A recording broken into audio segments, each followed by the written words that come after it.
Gold, trusted gold buyers. మీరు తాకట్టు పెట్టిన బంగారాన్ని విడిపించి ఈ రోజు ఉన్న మార్కెట్ ధరకు కొనబడను. నమస్తే, వెల్కమ్ టు ఐ డ్రీమ్. మంత్రి కొండా సురేఖ కుమార్తె కొండా సుష్మిత పటేల్ వ్యవహారానికి సంబంధించి ముఖ్యమంత్రి రేవంత్ రెడ్డి చాలా సీరియస్గా ఉన్నట్టుగా తెలుస్తోంది. ఇలాంటి వాళ్ళని ఇంకా ఉపేక్షిస్తే వీళ్ళని చూసి ఇంకా 10 మంది తయారవుతారు. మనం చర్యలు తీసుకోకుండా ఉంటే ఇంకా ఇలాంటి తీవ్ర పదజాలంతో కూడినటువంటి వ్యాఖ్యలు ఇంకా భవిష్యత్తులో చాలా ఉంటాయి. దీనికి అడ్డుకట్ట వేయాలంటే, మిగతా వాళ్ళలో భయం కలగాలంటే 100% చర్యలు తీసుకోవాల్సిందే అన్న స్టాండ్లో రేవంత్ రెడ్డి ఉన్నట్టుగా తెలుస్తోంది. బుధవారం రోజు ఢిల్లీలో సిడబ్ల్యూసీ మీటింగ్ జరిగింది. ఆ మీటింగ్లో ముఖ్యమంత్రి రేవంత్ రెడ్డి, భట్టి విక్రమార్క, పిసిసి అధ్యక్షుడు మహేష్ కుమార్ గౌడ్ ఇట్లా వీళ్ళందరూ ఉన్నారు. సో వీళ్ళతో చర్చించారు, పార్టీలో ఉన్నటువంటి మంత్రులతో కూడా చర్చించారు. ఒక డెసిషన్ తీసుకోవాల్సిందే అని ఫిక్స్ అయిపోయినట్టుగా తెలుస్తోంది. దాన్ని అధిష్టానం దృష్టికి కూడా తీసుకెళ్లారు. అధిష్టానం కూడా రేవంత్ రెడ్డి మీద సుష్మిత చేసినటువంటి ఈ వ్యాఖ్యల్ని తీవ్రంగా పరిగణిస్తోంది. ఎస్, మీరు చర్యలు తీసుకుంటారంటే తీసుకోండి, మాకేం అభ్యంతరం లేదు. నిజంగానే ఇలాంటి వ్యాఖ్యలు ఎవరు స్వాగతించరు, పార్టీ కూడా అసలు ఉపేక్షించదు అని అధిష్టానం కూడా సుష్మిత వ్యాఖ్యల్ని చాలా సీరియస్గానే తీసుకున్నట్టుగా తెలుస్తోంది. సో రేవంత్ రెడ్డి డెసిషన్ మీద ఇంకా ఆధారపడ్డట్టుగా తెలుస్తోంది. అందుకే పిసిసి అధ్యక్షుడు మహేష్ కుమార్ గౌడ్ నిన్న ఒక కార్యక్రమంలో మాట్లాడారు కూడా. ఇలాంటి వ్యాఖ్యల్ని పార్టీ ఎప్పుడూ కూడా ఎంకరేజ్ చేయదు. సో డెఫినెట్గా ముఖ్యమంత్రి గారి మీద చేసినటువంటి వ్యాఖ్యల్ని సీరియస్గా తీసుకుని అందుకే వారి తల్లి మంత్రి కొండా సురేఖ గారికి షోకాజ్ నోటీసులు కూడా ఇచ్చాం, ఆమె వివరణ చూడాలి అని చెప్పేసి ఆయన మాట్లాడినటువంటి పరిస్థితుంది. యాక్చువల్గా మనకు వస్తున్నటువంటి ఇన్ఫర్మేషన్, కొండా సురేఖ ఆల్రెడీ వివరణ ఇచ్చేసినట్టుగా తెలుస్తోంది. కొండా సురేఖ తనకు వచ్చినటువంటి షోకాజ్ నోటీస్ మీద, తన కూతురు చేసినటువంటి వ్యాఖ్యల మీద చాలా క్లియర్గానే మా కూతురు మాట్లాడిన వ్యాఖ్యలతో నాకేం సంబంధం, నేను మంత్రిగా ఉన్నాను, నేనేం మాట్లాడలేదు, నేనేమి బహిరంగ సభలో ముఖ్యమంత్రికి నెగిటివ్గా, ముఖ్యమంత్రి మీద వ్యతిరేకంగా నేను ఎక్కడ మాట్లాడలేదు. నా కూతురు చేసినటువంటి వ్యాఖ్యలకి ఆమెకు నోటీసులు ఇవ్వండి, ఆమె వివరణ తీసుకోండి, ఆమె ఏం చెప్తుందో చూడండి. మీకు ఆమె చూపించినటువంటి స్పందన మీకు నచ్చకపోతే, మీకు అంత సాటిస్ఫాక్టరీ కాకపోతే ఆమె మీద యాక్షన్ తీసుకోండి, ఆమె మీద చర్యలు తీసుకోండి, నాకెందుకు నోటీసులు ఇచ్చారు అని చెప్పినట్టుగా తెలుస్తోంది. మరి దీన్ని కూడా అధిష్టానం కొంచెం సీరియస్గానే వ్యవహరించే అవకాశం ఉంది. ఎందుకంటే కొండా సుష్మిత మంత్రి గారి కూతురే. సో ఆమె అభిప్రాయాలు ఏంటో కూతురు అభిప్రాయాలు కూడా సేమ్ ఉంటాయి కదా. మంత్రి గారి మనసులో ఏముందో, మంత్రి గారు ఎలాంటి ఆలోచన విధానంతో ఉన్నారో కూతురు కూడా అలాగే ఉంటుంది. వేరు అని చెప్పి ఎట్లా చెప్తాం? వరంగల్ జిల్లా పర్యటనకు వచ్చినప్పుడు ముఖ్యమంత్రి రేవంత్ రెడ్డి గారు ఆ పర్యటనలో జిల్లా మంత్రిగా ఉన్నటువంటి కొండా సురేఖ గారు పాల్గొనలా. సో అంటే ఇక్కడే కనిపిస్తోంది రేవంత్ రెడ్డి గారితో ఆయన ప్రోగ్రామ్స్లో కావచ్చు, ఆ కార్యక్రమాల్లో ఎక్కడ కూడా హాజరు కాకూడదన్నటువంటి ఉద్దేశమే కనిపిస్తుంది. కాంగ్రెస్ పార్టీ పేరుకే ఉన్నప్పటికీ, ఆమె మంత్రిగా ఉన్నప్పటికీ కాంగ్రెస్ పార్టీ కార్యక్రమాల్లో అంత చురుగ్గా లేరు. ముఖ్యమంత్రి గారి పట్ల చాలా వ్యతిరేక భావంతో ఉన్నారు. ఎందుకంటే ముఖ్యమంత్రి రేవూరి ప్రకాష్ రెడ్డిని ఎంకరేజ్ చేస్తున్నాడు కాబట్టి. రేవూరి ప్రకాష్ రెడ్డికి మంత్రి కొండా సురేఖ ఫ్యామిలీకి అది ఉప్పు నిప్పు అంటారు కదా, అట్లా పచ్చగడ్డేస్తే భగ్గుమనే స్థాయిలో వాళ్ళ మధ్య ఆ రైవలరీ అనేది ఉంది.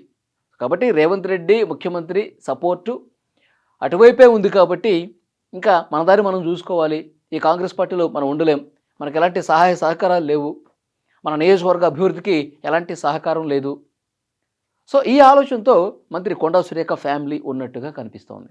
ఎందుకంటే వాళ్ళ కూతురు చాలా క్లియర్గా చెప్పింది, రేవూరి ప్రకాష్ రెడ్డికి ఎట్లా టికెట్ అనౌన్స్ చేస్తాడు ముఖ్యమంత్రి, ఇక మరి మొత్తం 119 నియోజకవర్గాల టికెట్లు ఆయన్ని అనౌన్స్ చేయొచ్చు కదా.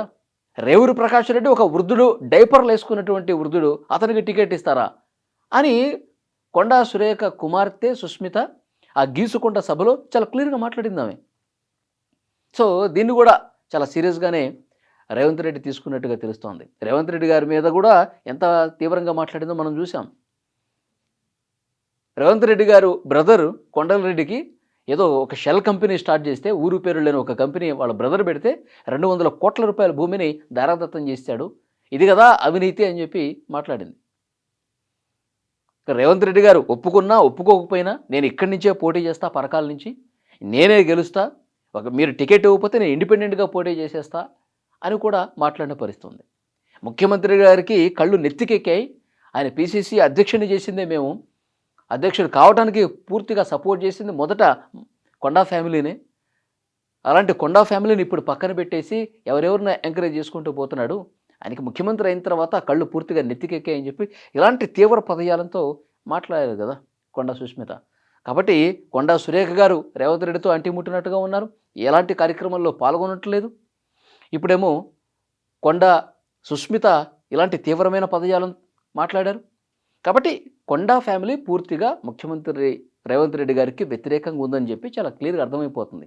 ఇప్పుడు నా కూతురు చేసిన వ్యాఖ్యలకు నాకు సంబంధం లేదు అని చెప్పి మీరు టెక్నికల్గా ఏమైనా తప్పించుకునే ప్రయత్నం చేసినా సరే ఆల్రెడీ ముఖ్యమంత్రి రేవంత్ రెడ్డి చాలా సీరియస్గా అధిష్టానం దృష్టి కూడా ఈ వ్యవహారం తీసుకెళ్లారు. ఎందుకంటే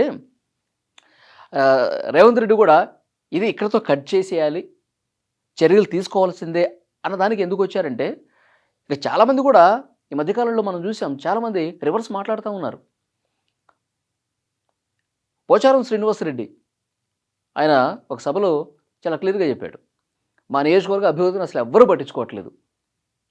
కేసీఆర్ ఉన్నప్పుడే బాగుంది, కేసీఆర్ అన్నం పెట్టిన వ్యక్తిని మనం ఎట్లా మర్చిపోతాం అని కేసీఆర్కి మద్దతుగా ఇక రేపు మాపు బీఆర్ఎస్లో జాయిన్ అవుతాడు అన్నట్టుగా ఆయన మాట్లాడారు.